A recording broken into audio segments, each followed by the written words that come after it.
శుభోదయం.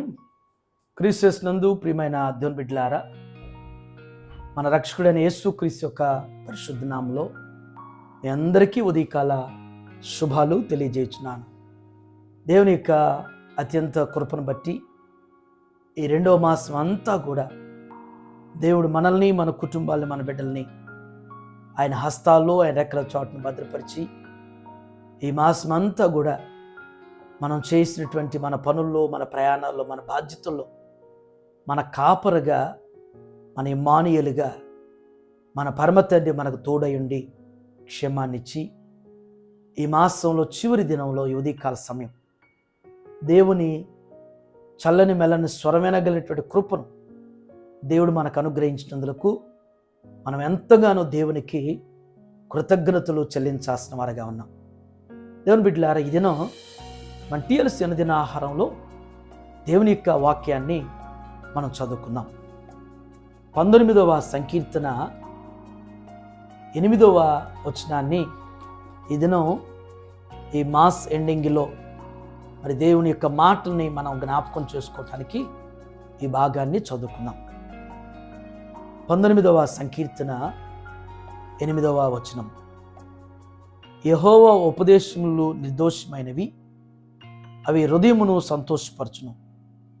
యెహోవా ఏర్పరిచిన ధర్మము నిర్మలమైనది, అది కనులకు వెలిగించును. దేవుని బిడ్డలారా, దేవుడి ఉదయకాల సమయంలో దివ్యమైనటువంటి, శ్రేష్టమైనటువంటి, ఆధ్యాత్మికమైనటువంటి మాటల ద్వారా మనల్ని హెచ్చరిస్తూ మనతో మాట్లాడుటకు ప్రభు ఇష్టపడుతూ ఉన్నాడు.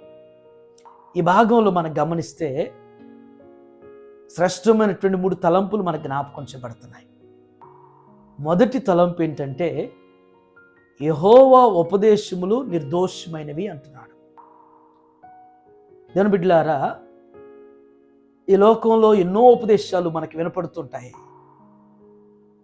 ఆ ఉపదేశాలు మరి ఉపదేశించేటువంటి వారి యొక్క స్వార్థపూరితంగా ఉండొచ్చు, అవి మనకి ప్రయోజనకరంగా ఉండొచ్చు, ఉండకపోవచ్చు. కానీ దేవుని యొక్క ఉపదేశాలు మాత్రం అవి నిర్దోషమైనవి, ఏ స్వార్థం లేనివి, ఏ స్వనీతి లేనటువంటివి, ఏ స్వప్రయోజనం లేనటువంటివి దేవుని యొక్క ఉపదేశాలు. ఆ ఉపదేశం వల్ల మనకి మేలే కానీ కీడు కాదు.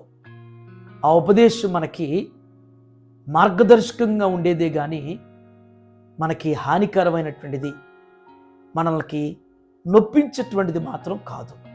అందుకనే ఈ వచనంలో యెహోవా ఉపదేశములు నిర్దోషమైనవి అంటున్నాడు. మొదటి తలంపు. 2వ తలంపు, అవి హృదయమును సంతోషపరచును అంటున్నాడు. ఆ ఉపదేశాలు మన హృదయాన్ని సంతోషపరుస్తాయి. ఇంకే ఉపదేశం విన్నా కానీ మన ప్రాణాలకి, మన హృదయానికి నొప్పి కలిగించవచ్చు, బాధ కలిగించవచ్చు, అది మనల్ని నొప్పింపజేయచ్చు. కానీ దేవుని ఉపదేశాలు మాత్రం మన హృదయానికి ఎంతటి నెమ్మదినిస్తుంది, ఎంతో ధైర్యాన్ని ఇస్తుంది. ఆయన ఉపదేశాలు మనకెంతో మన మనసుకి, మన హృదయానికి, మన గృహంలో క్షేమాన్నిచ్చి, నెమ్మదినిచ్చి, సంతోషభరితులుగా మన జీవితాన్ని చేస్తుంది. మనకున్నటువంటి ఒత్తిళ్ళలో, ఒడిదుడుకుల్లో, మనకున్నటువంటి భయాల్లో, టెన్షన్స్లో ఇంకా ఎవరి మాట అయినా, ఏ ఉపదేశం అయినా కానీ మనకు నెమ్మదినివ్వకపోవచ్చేమో, కానీ మన యొక్క నమ్మికను కోల్పోవచ్చేమో, కానీ దేవుని యొక్క ఉపదేశాలు మాత్రం మనకి చాలా నెమ్మదిని, సమాధానాన్ని, మరి ధైర్యాన్ని ఇచ్చి మనల్ని ముందుకు నడిపించగలిగినటువంటిది దేవుని యొక్క ఉపదేశాలు, దేవుని యొక్క మాటలు మాత్రమే. 3వ తలంపు, అది కన్నులకు వెలిగించును అంటున్నాడు. ఆ ఉపదేశం, దేవుని మాట మన కన్నులకు వెలిగించే విధంగా, మన కన్నులు వెలిగించబడతాయి, మన మనోనేత్రాలు, మన కన్నులు తెరవబడతాయి. మనకి తిన్నని నీతి మార్గం అనేటువంటిది మనకి దేవుని యొక్క మాట, దేవుని యొక్క ఉపదేశం మనకు తెలియపరిచింది.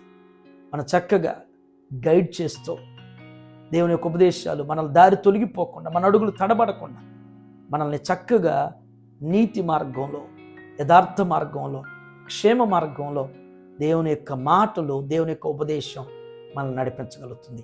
అటు రీతిగా ఈ ఉదయం మనందరి జీవితంలో దేవుడు తన మాట ద్వారా మనల్ని ధైర్యపరుస్తూ, సమాధానపరుస్తూ, మరి తిన్నని మార్గంలో దేవుడు మనల్ని అందరిని కూడా నడిపిస్తూ వర్ధిల్లింపు చేయనుగాక. ఆమేన్. ఈ దినం జన్మదినం జరుపుకున్నటువంటి మన సంఘ సభ్యులు మరి జ్ఞానరాజు గారు, వారి సతీమణికి, వారి ఇరువురిది ఈ దినం జన్మదినం. వారి ఇరువురికి కూడా జన్మదిన శుభాకాంక్షలు తెలియజేస్తున్నాను. 65వ సంకీర్తన 11వ వచనంలో జ్ఞాపకం చేసినట్లుగానే, సంవత్సరమును దయాకిరీటిని నీకు ధరింపజేసి నీ జాడల సారం వెదజల్లుని జ్ఞాపకం చేసినట్లుగా జ్ఞానరాజు గారి దంపతుల్ని దేవుడు ఆయన ఆరోగ్యాలతో, సకల సౌభాగ్యాలతో దేవుడు వారిని, వారి కుటుంబాన్ని, వారి బిడ్డల్ని దేవుడు వర్ధిల్లింపజేస్తూ ఆయన ఉపదేశాల ద్వారా నడిపిస్తూ బలపరచునుగాక. ఆమేన్. ప్రార్థన చేసుకుందాం. ప్రేమ కలిగిన ఆయన, కృప కలిగిన తండ్రి, జీవము గల మా రక్షక, మీకు వందనాలు. శ్రేష్టమైనటువంటి ఆత్మీయ తలంపుల ద్వారా ఈ ఉదయం మాతో మీరు మాట్లాడిన విధానం బట్టి మీకు వందనాలు దేవా.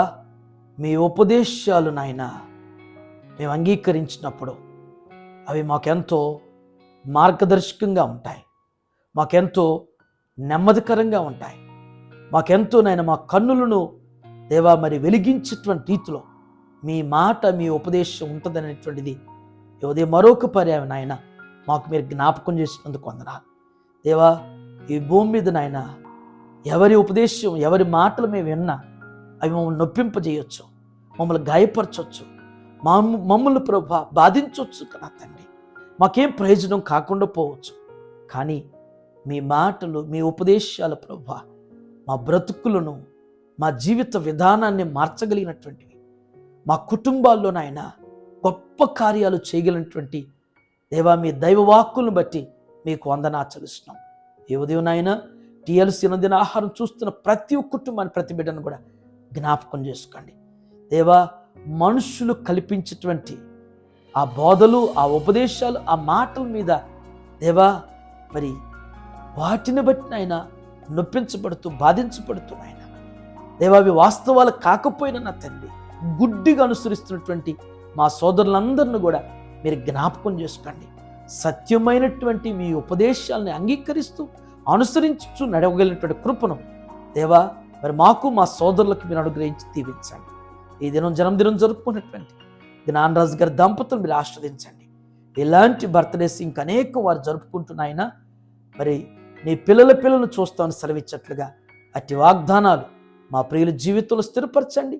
వారికి ఇచ్చిన బిడ్డలు మీరు ఆస్వాదించి వారికి ఉన్నతమైన భవిష్యత్తు మీరు అనుగ్రహిస్తూ మీ కృపలో బలపరచమని మరొక పర్యాయం నాయన అయ్యా ఈ 2వ మాసం అంతా మమ్మల్ని నడిపించారు, భద్రతనిచ్చి క్షేమాన్ని ఇచ్చావు నాయన. రానటువంటి నాయన 3వ మాసం కొరకు కూడా కనిపెడుతూ నిరీక్షిస్తున్నాం దేవ. మా కొరకు సిద్ధం చేస్తున్న ప్రతి మేలును మీరు దయచేయమని యేసు నామములో ఈ ప్రార్థన మీకు సమర్పించుచున్నాను తండ్రి. ఆమేన్. God bless you all.